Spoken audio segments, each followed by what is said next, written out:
Learning writing skills with an adaptable sensory activity? It's what's happening on this episode of Library Make. Texture rubbing is a common pre-K activity, but this DIY project adds literacy learning that is perfect for pre-writers and emergent readers. Children can feel and trace the outline of the letters with their fingers and then use a crayon or pencil to rub the shape of the letters and the words onto paper.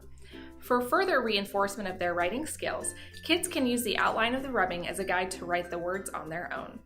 This activity can be adapted for a huge range of readers and writers, so it's sure to be a hit with any age. Keep watching to see how we do it.